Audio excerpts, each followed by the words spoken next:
बोध गया महाबोधि महाविहार का निर्माण सम्राट अशोक द्वारा 3री शताब्दी में किया गया था। बाद में कनिष्क ने इसको विस्तारित किया।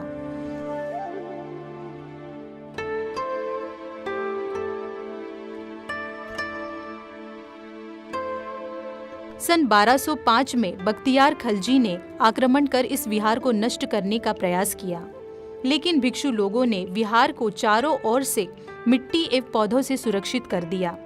सन 1876 में जनरल कनिंघम ने इसे खोज निकाला। प्रसिद्ध बौद्ध दार्शनिक एवं चीनी यात्री हुएनसंग ने उनके प्रवास वर्णन में इस विहार के बारे में संक्षेप में लिखा है। महाबोधि महाविहार परिसर का सबसे महत्वपूर्ण स्थान अर्थात बोधि वृक्ष। बोधि वृक्ष पीपल का वह वृक्ष जिसके नीचे बैठकर ही तथागत गौतम बुद्ध को ज्ञान प्राप्त हुआ था, जो बोध गया में लगा हुआ है। वह अपनी पीढ़ी का चौथा वृक्ष है और यह 134 साल पुराना है। वह वृक्ष जिसके नीचे तथागत गौतम बुद्ध को ज्ञान प्राप्त हुआ था।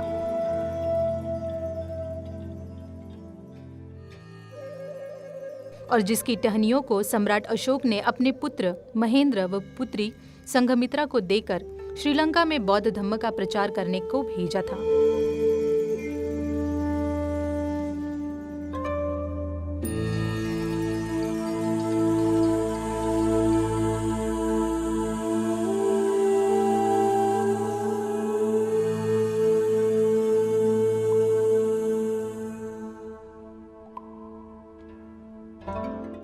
सम्राट अशोक की एक वैश्य रानी तिष्य रक्षिता ने चोरी छुपे उस समय कटवा दिया था जब सम्राट अशोक दूरवर्ती प्रदेशों की यात्रा पर गए हुए थे। लेकिन कुछ ही वर्षों के बाद उस कटे हुए बोधि वृक्ष की जड़ से एक नया वृक्ष उग आया। यह दूसरी पीढ़ी का वृक्ष था और यह लगभग 800 सालों तक मौजूद रहा। इस दूसरे वृक्ष को बंगला नरेश शशांक सन 602-620 ईस्वी, जो कि ब्राह्मण धर्म के शैव संप्रदाय का अनुयायी था और बौद्ध धर्म का कट्टर शत्रु था, उसने जड़ सहित उखड़वाने का प्रयास किया। लेकिन जब वह इसमें नाकामयाब रहा तो उसने उस बोधि वृक्ष को कटवाकर उसकी जड़ों में आग लगवाकर नष्ट कर दिया। लेकिन इसकी जड़ें पूर्ण रूप से नष्ट नहीं हो पाई और कालांतर में कुछ ही सालों के बाद उन्हीं जड़ों से तीसरी पीढ़ी का बोधि वृक्ष निकला और यह लगभग 1250 सालों तक मौजूद रहा। सन 1876 में यह वृक्ष एक प्राकृतिक आपदा का शिकार होकर नष्ट हो गया।